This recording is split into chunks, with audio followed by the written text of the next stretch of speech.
I'm Evelyn Carter, and I never imagined that grief could make me so blind.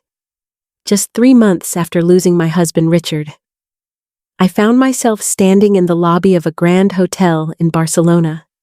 It was 11:20 in the morning, the marble floor gleaming under my shoes, and I remember thinking how strange it felt to be here at all. My son Mark was at the counter, smiling too brightly, handling my credit card like it belonged to him. Tessa, his wife, stood close by, watching with that polished kind of concern that never quite reached her eyes. I wanted to believe this was a healing trip, a way for me to find my footing again, but my stomach told me otherwise, heavy and unsettled, as if I had walked straight into someone else's plan. Then my phone buzzed in my purse. A simple message lit the screen. Leave quietly. Don't trust them. In that moment, the whole world shifted beneath me, and that's where my story begins. 3 months after Richard passed, I was still stumbling through the small, ordinary details of living alone. Every morning at 7:05, I would stand in the kitchen, pour water into the coffee maker, and without thinking, set out 2 mugs. For 42 years, there had always been 2. The silence that followed felt unbearable, like the house itself was holding its breath. Mark began stopping by more often. Sometimes he carried groceries. Other times he rearranged the mail or the refrigerator, as though the space was his to manage. Tessa would trail behind him, warm smile in place, opening my cupboards without asking.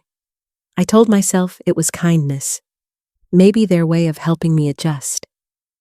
Grief can make you reach for comfort, even if it doesn't feel quite right. One afternoon, they sat with me and began talking about how I needed a change of scenery. They spoke of Spain, of sunshine and art, of how it would help me heal. The word family floated through the conversation, and it tugged at me.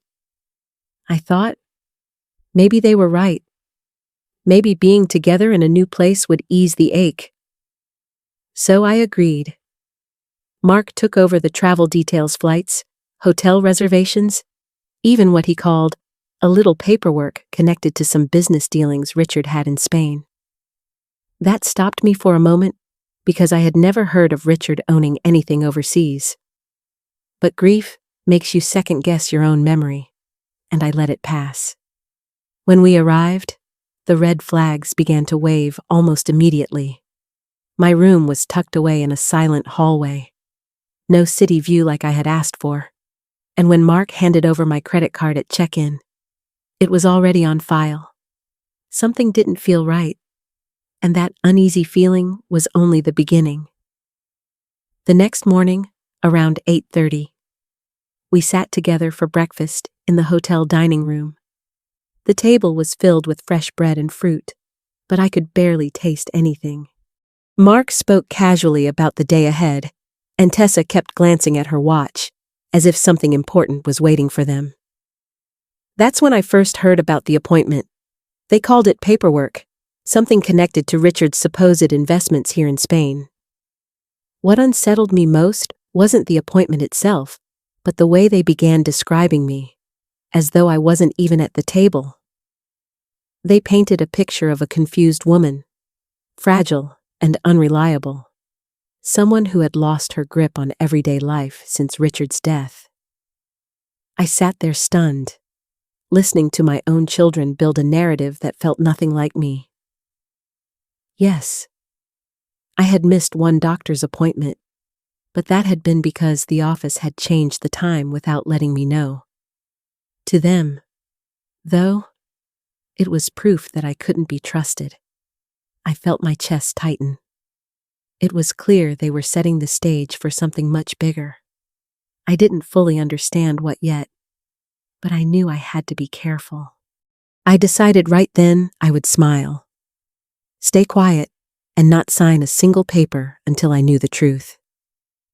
That decision became the first small line of defense in a battle I didn't yet realize I was fighting.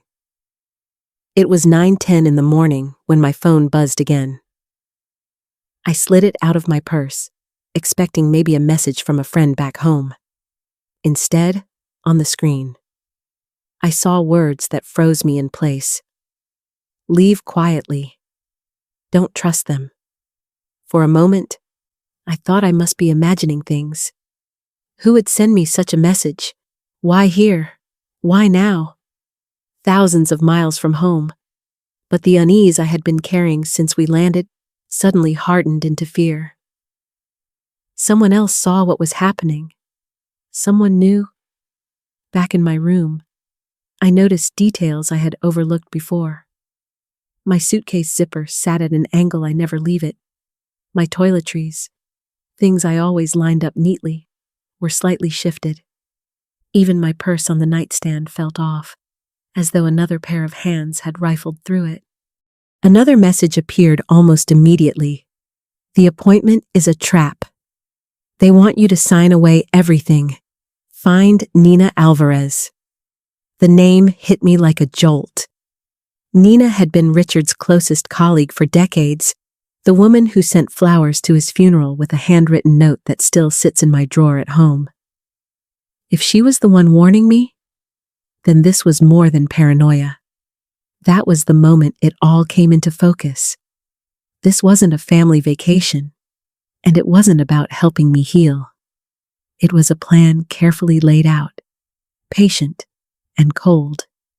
They wanted me confused, isolated, and compliant. I sat on the edge of the bed, clutching my phone, and realized I had a choice to make: stay silent and walk into their trap, or find a way out before it was too late. I knew if I confronted Mark or Tessa directly, I would lose. They had rehearsed their lines too well, and I was already cast in their story as the fragile widow. So, I played my part. I told them I was feeling a little unwell and might rest for an hour before the appointment. I even pressed a hand against my stomach to make it look believable. Back in my room, I waited a few minutes, then slipped down to the garden. I walked the main path slowly, circling once, then twice, so anyone watching would see a routine stroll. On the third loop, I veered toward a side gate and stepped into the street. Just like that, I was free for the moment at least. Barcelona was alive that morning.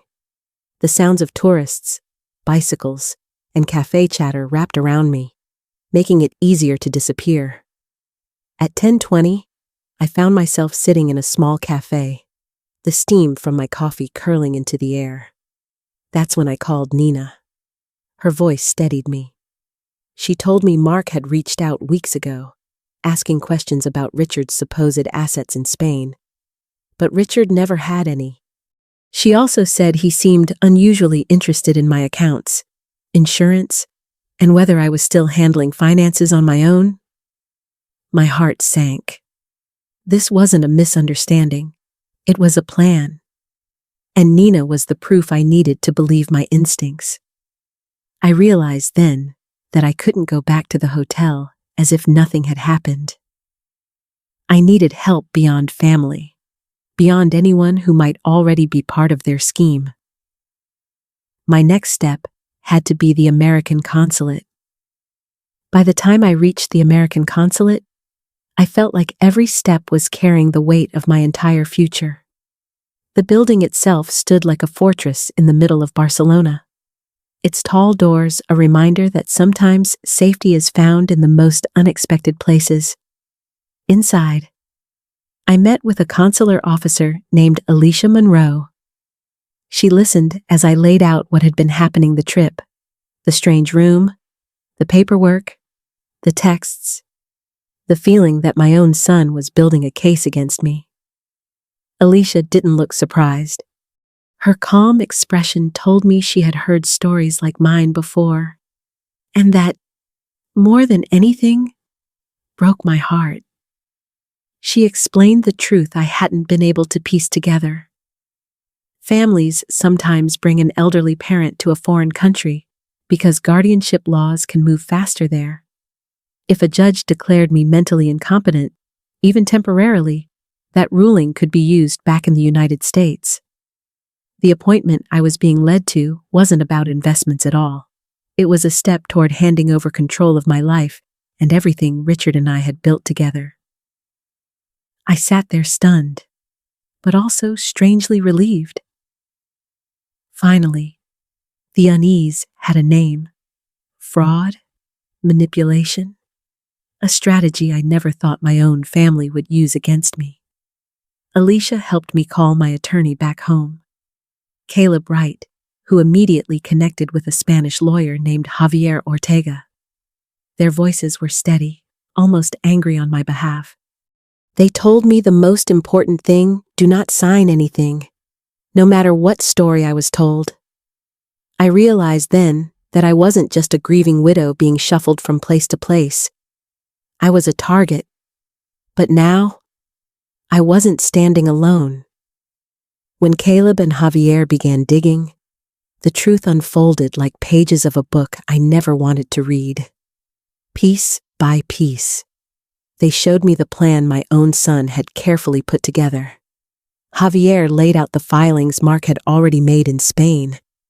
There were petitions claiming I was unsafe alone, documents asking for an emergency guardianship hearing, even a scheduled meeting with a psychiatrist who would supposedly evaluate me that very day. It was all moving quickly, almost too quickly, as if they had been waiting for this exact moment. Then Caleb showed me what he had uncovered back in the States, months before Richard had even passed. Mark had been contacting elder law firms. He wanted to know how to declare a parent incompetent, what kind of evidence courts looked for, and what to do if the parent resisted. Reading those notes made me feel physically sick. While I was holding my husband's hand through his final weeks, my son was preparing to strip me of mine. And the so-called evidence, a private investigator's report that documented every small lapse in my daily life. Missing the trash pickup once was written as a sign of decline. A grocery list with items crossed out was described as confusion. They had even asked my neighbors and the staff at the hotel to watch for moments that could make me look fragile. The room assignment, the quiet, windowless hallway I had been placed in was no accident. It wasn't for my peace. It was part of the case. Proof that I needed to be managed, hidden away, controlled. For the first time, I could see the full picture. This wasn't just betrayal. It was a strategy, mapped out step by step. And I knew the next step had to be mine. Not long after, Mark and Tessa showed up at the consulate. They had rehearsed their expressions well. He carried the look of a worried son, and she dabbed at tears that didn't seem to reach her eyes. With them was a man introduced as a specialist, a geriatric psychiatrist brought in to assess me. He spoke in that calm, almost syrupy tone professionals sometimes use when they've already decided who you are. He hinted that running away from the hotel, refusing to sign papers, and avoiding my family were signs of confusion. He suggested I was showing decline, that I needed protection. For a moment, I almost laughed. 3 days earlier, his words might have crushed me, but now I knew the game. I asked myself, had he actually tested me? Had he looked at my medical records? Or was he simply repeating the story that Mark had paid him to tell? I began laying out facts from memory dates, conversations, details he couldn't dismiss. I reminded them of a morning in August when Mark himself had praised my strength. That was weeks before he supposedly began worrying about my decline. If I was confused now, then why had he admired my clarity then? The cracks showed. His professional mask slipped. He hadn't examined me at all, and everyone in that room knew it. Alicia Monroe from the consulate took careful notes as I dismantled their case piece by piece. When it was over, the so-called expert left quickly, his confidence shaken. and for the first time since arriving in Spain, I felt the ground steady beneath my feet. By the afternoon, we were standing in a small municipal courtroom in Barcelona. It was 2:10, the kind of time when the sun outside is still blazing, but the heavy wooden room felt cool and serious. My hands trembled slightly, but I lifted my chin. I reminded myself I wasn't here to prove perfection. I was here to prove truth. Javier spoke first, laying out the evidence like puzzle pieces. He showed the investigators reports that started even before Richard's death, the elder law consultations back in the United States, the way I had been deliberately isolated during this trip. Every detail painted a picture not of care, but of calculation. When Mark's attorney tried to spin it as a son worried for his mother, Javier cut through with one question that hung in the air. Why bring her across the ocean to sign paperwork she didn't understand, rather than involve her own doctor at home? That silence felt louder than any words. I watched the judge's face shift from neutral to skeptical. When she pressed Mark for answers, his polished story began to unravel. He contradicted himself, stumbled over dates, and looked smaller each time he spoke. Tessa tried to interject with tears, but the judge quickly silenced her. When it was my turn, I stood and spoke with the steadiness I had fought hard to reclaim.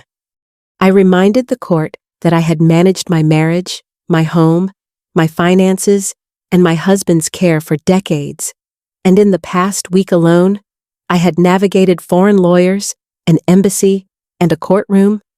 That was not incompetence, it was resilience. The ruling was swift. Their petition was denied, and the case was referred for fraud. For the first time, I felt justice move in my favor. That evening, when I thought the worst had already been exposed, Caleb sat me down with a stack of printed emails. His expression was heavy, and I knew before he even spoke that something darker was coming. He explained that during Richard's illness, Mark had been in constant contact with his oncologist. At first, I thought maybe he had been trying to support us, but the words on those pages told a different story. Mark had been pressing the doctor to discontinue treatments, insisting that continuing care was only prolonging suffering. On the surface, it sounded compassionate, but buried between the lines was something colder. He mentioned the expense of treatments, the toll on family resources, and the need to shift to comfort care sooner. Reading those emails made my chest tighten. Richard had still been responding to treatment. The insurance had covered most of the costs. The argument about money didn't make sense unless it was about inheritance. The thought left me reeling. Could my own son have been more focused on what he stood to gain than on the time his father had left? I remembered the appointments I had missed when I was too tired. The times Mark volunteered to go instead. I used to be grateful for his presence. Now I wondered what he had been saying behind those closed doors. Caleb was careful with his words, but the implication was clear. This wasn't just greed for my assets. It was a pattern, a willingness to shorten his father's life to bring his future closer. And in that moment, my grief sharpened into something I never expected resolve. When I returned to my hotel later that evening, I saw them waiting in the lobby. Their luggage was stacked neatly beside them, as though they had been pushed out of their own plan and were now clinging to scraps of control. Mark looked older, tired, the polish stripped away. Tessa's perfect hair was undone, her clothes wrinkled from days of stress. For a moment, I saw the people they had become desperate, exposed, and unwilling to admit the truth. Inside my own mind, I finally spoke the words I had carried all along. Family is supposed to protect one another, not plot against them. Family is meant to lift you up, not drag you into a trap. The moment they decided I was worth more diminished than alive and independent, they stopped being my family. I didn't raise my voice. I didn't need to. My calm was more powerful than anger. I simply turned away, knowing the authorities would handle the rest. That final walk to the elevator felt like shedding an old skin, the skin of a woman who had once trusted blindly, who had once mistaken control for care. By the time the doors closed, I was no longer afraid of what they might do next. I was ready for whatever came. 6 months later, I was no longer the woman who had boarded a plane to Spain, trembling and uncertain. At 8:15 in the morning, I sat on the terrace of my apartment in Valencia, watering the geraniums Richard once said reminded him of home. The view stretched across rooftops touched by sunlight, and for the first time in years, I felt fully at peace. An email from Caleb confirmed what justice had already begun. Mark was serving time for fraud and elder abuse. Tessa had accepted probation and was cooperating, though her choices had cost her everything she once clung to. I used part of Richard's insurance, about $5,000, to start a small foundation that helps seniors recognize the warning signs of financial manipulation. It felt like honoring his memory and reclaiming my voice at the same time. As I closed my laptop, I thought of Nina, waiting for me at the market. My life, finally, was my own. Looking back, I realized the warning signs had always been there. Grief had blurred my vision, but one text helped me see the truth. If my story touched you, please like, share, and tell me in the comments where you found your strength.